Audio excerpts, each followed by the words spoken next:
Namaskar. Myself Dr. Shashi Gupta, Assistant Professor Zoology from Government Nagarjuna PG College of Science, Raipur. आज मैं BSc Part 1 का second paper का 4th unit का second topic ले रही हूँ, गैमेटोजेनेसिस। जैसे हम नाम से ही हमें समझ में आ रहा है व्हाट इज गैमेटोजेनेसिस। गैमेटोजेनेसिस क्या होता है? गैमेटोजेनेसिस वह प्रोसेस होती है जिसमें गैमीट्स का निर्माण होता है। हमें पता है गैमीट दो टाइप के होते हैं, स्पर्म और ओवा। स्पर्म इज मेल गैमेट, नर युग्मक है, और जो एग या ओवा है वह है मादा युग्मक। तो गैमेटोजेनेसिस वह प्रोसेस होती है जिसमें गैमीट्स का फॉर्मेशन एंड मैच्योरेशन होता है। अगर हम इसे देखें तो यह दो प्रकार का होता है। सबसे पहला स्पर्मेटोजेनेसिस और दूसरा oogenesis।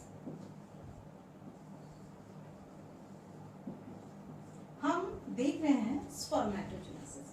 स्पर्मेटोजेनेसिस वह प्रोसेस होती है जिसमें स्पर्म का फॉर्मेशन तथा मैच्योरेशन होता है, अर्थात मेल गैमेट या नर युग्मक जिसे हम शुक्राणु कहते हैं उसका निर्माण तथा मैच्योरेशन होता है। वो प्रोसेस को हम कहते हैं स्पर्मेटोजेनेसिस। अगर हम स्पर्मेटोजेनेसिस को देखें तो यह process male reproductive organ testis या वृषण में पाई जाती है। हमें पता है टेस्टिस की यूनिट होती है सेमिनिफेरस ट्यूब्यूल।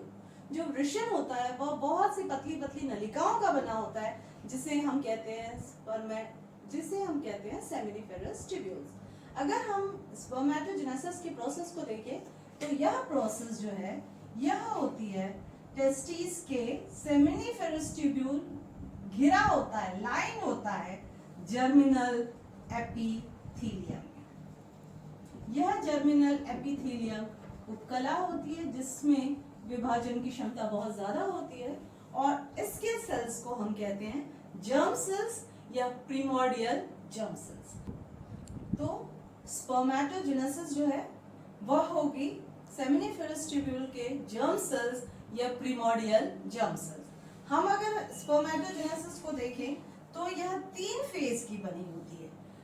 सबसे पहली फेज जो है that is multiplication phase. Multiplication phase वह फेज होती है जिससे हमें नाम से ही समझ में आ रहा है कि सेल्स में मल्टीप्लिकेशन या गुणन की क्रिया होती है।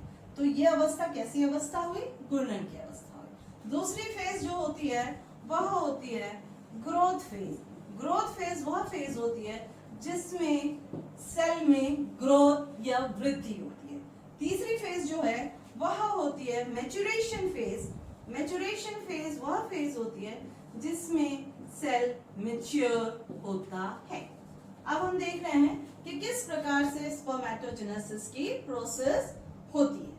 अगर हम देखें तो सपोज यह है सेमिनिफेरस ट्यूब्यूल के जर्म सेल्स जिन्हें हम प्रीमोर्डियल जर्म सेल्स भी कहते हैं। अगर हम देखें तो किसी भी मैमल्स में, अगर ह्यूमन बीइंग में देखें, रैबिट में देखें, तो जो एडल्ट होता है उसमें क्रोमोसोम की संख्या होती है डिप्लॉयड 2n, अर्थात x नंबर ऑफ क्रोमोसोम या n number of chromosome mother से मिलता है, किस फॉर्म में? एग के फॉर्म में, और n नंबर ऑफ क्रोमोसोम मिलता है फादर से स्पर्म के फॉर्म में। अर्थात जब भी एग या स्पर्म का निर्माण होता है यह क्रोमोसोम या गुणसूत्र की संख्या घट के आधी हो जाती है। तो हम देखेंगे यह अर्धसूत्र विभाजन कब और कहां होता है। सबसे पहला देखा हमने जर्म सेल। जर्म सेल चूंकि टेस्टिस के सेल्स हैं इसमें क्रोमोसोम का नंबर होता है 2n, अर्थात यह डिप्लॉयड होता है। यह प्रीमोर्डियल जर्म सेल प्रवेश करते हैं सबसे पहली फेज जिसे हम कहते हैं मल्टीप्लिकेशन फेज।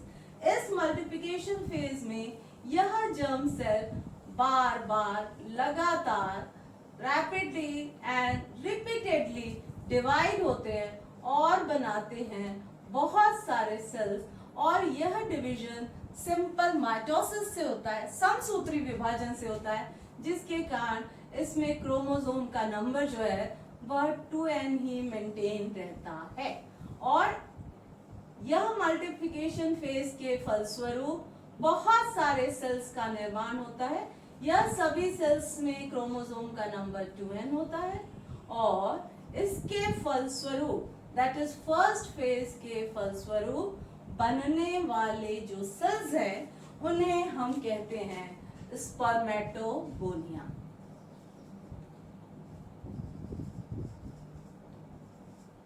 तो मल्टीप्लिकेशन फेज के फलस्वरूप बहुत से डिप्लॉयड सेल्स का निर्माण हुआ जिन्हें हम कहते हैं स्पर्मेटोगोनिया। यही सभी स्पर्मेटोगोनिया फिर प्रवेश करते हैं सेकेंड फेज, और सेकेंड फेज जो है वह है ग्रोथ फेज। अगर हम देखें तो ग्रोथ फेज में सभी स्पर्मेटोगोनिया प्रवेश करेंगे और इस दौरान इसकी साइज में वृद्धि होगी, क्योंकि इस फेज के दौरान संश्लेषण या सिंथेसिस होता है। सेल की वृद्धि अगर होनी है तो क्या आवश्यक है? साइटोप्लाज्म में न्यूक्लियर पदार्थ। तो इस दौरान संश्लेषण होता है साइटोप्लाज्म और न्यूक्लियर पदार्थ का, जिसके फलस्वरूप इसकी साइज में वृद्धि होती है और इसमें भी क्रोमोसोम का नंबर होता है 2n। और ये हो गई हमारी सेकेंड फेज, जिसे हम कहते हैं ग्रोथ फेज। और इसके फलस्वरूप जो डिप्लॉयड सेल्स बने लार्ज साइज के, इन्हें हम कहते हैं प्राइमरी स्पर्मेटोसाइट। तो यह प्राथमिक सेल्स हुए जिन्हें नाम दिया प्राइमरी स्पर्मेटोसाइट्स।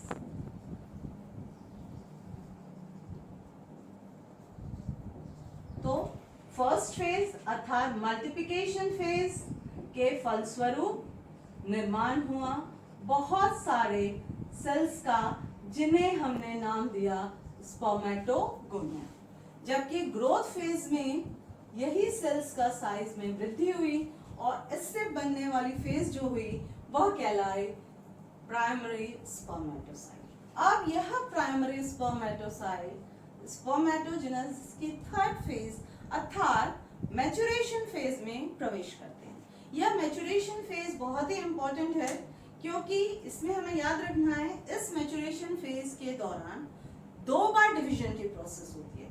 पहले को हम कहते हैं फर्स्ट मैच्योरेशन डिवीजन और दूसरे फेज को कहते हैं सेकेंड मैच्योरेशन डिवीजन। यहाँ हमें याद रखना है कि फर्स्ट मैच्योरेशन डिवीजन मियोसिस के द्वारा होता है। मियोसिस अर्थात अर्धसूत्री विभाजन, जिसके फलस्वरूप 2 हैप्लॉइड या अर्ध आधे नंबर ऑफ क्रोमोसोम्स के सेल्स का निर्माण होता है, जिन्हें हम कहते हैं सेकेंडरी स्पर्मेटोसाइट्स।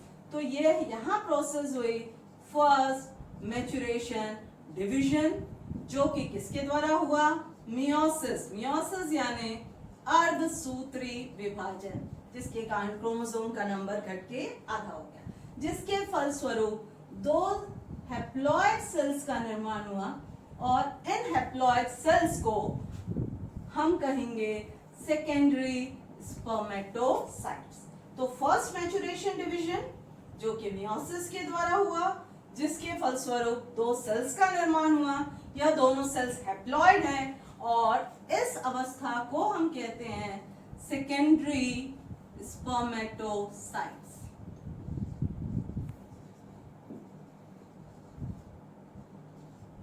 यह सेकेंडरी स्पर्मेटोसाइट फिर प्रवेश करेंगे सेकेंड मैच्योरेशन डिवीजन, और यह सेकेंड मैच्योरेशन सिंपल डिवीजन होता है अर्थात समसूत्री विभाजन के द्वारा होता है, जिसके फलस्वरूप जो सेकेंडरी स्पर्मेटोसाइट्स में क्रोमोसोम का नंबर n है, तो वही n भी इसमें पाया जाएगा। प्रत्येक सेकेंडरी स्पर्मेटोसाइट से 2 सेल्स का निर्माण हुआ और यह जो सेल्स हैं इन्हें हमने नाम दिया स्पर्मेटिड्स। तो हम देखते हैं कि सेकेंड मैच्योरेशन डिवीजन जो कि माइटोसिस के द्वारा होता है, इसके फलस्वरूप प्रत्येक सेकेंडरी स्पर्मेटोसाइट से 2 स्पर्मेटिड्स का निर्माण होता है। तो यह हो गए स्पर्मेटिड्स। अब स्पर्म का फॉर्मेशन नहीं हुआ है। अब यह जो स्पर्मेटिड्स हैं यह हैप्लॉइड है बट इमेच्योर है। इनमें मेटामॉर्फोसिस या कायांतरण की क्रिया होगी, अर्थात उसका कायाकल्प भी चेंज हो जाएगा। जो स्पर्मेटिड स्फेरिकल है, गोलाकार है, उसमें मेटामॉर्फोसिस के द्वारा स्पर्म का निर्माण होता है। स्पर्म अगर हम देखें तो कैसा होता है, सिलेंड्रिकल होता है और इसमें एक टेल पाई जाती है जिसकी मदद से वह सीमेन में स्विम करता है। तो हमने देखा कि यह जो स्पर्मेटिड्स थे उनमें मेटामॉर्फोसिस की प्रोसेस हुई और यह मेटामॉर्फोसिस की प्रोसेस जिसके द्वारा स्पर्मेटिड से स्पर्म का निर्माण होता है, उस प्रोसेस को कहते हैं स्पर्मियोजेनेसिस। तो इस प्रकार से यह प्रोसेस कहलाई स्पर्मियोजेनेसिस।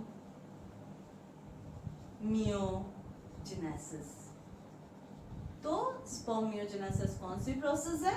स्पर्मियोजेनेसिस वह प्रोसेस है जिसके द्वारा स्पर्मेटिड से स्पर्म का निर्माण होता है। तो इस प्रकार हमने देखा स्पर्मेटोजेनेसिस की प्रोसेस में एक स्पर्मेटोगोनिया से 4 स्पर्मेटिड्स अर्थात 4 हैप्लॉइड सेल्स का फॉर्मेशन होता है। यह मेल गैमेट या स्पर्म कहलाते हैं जो कि मोटाइल होते हैं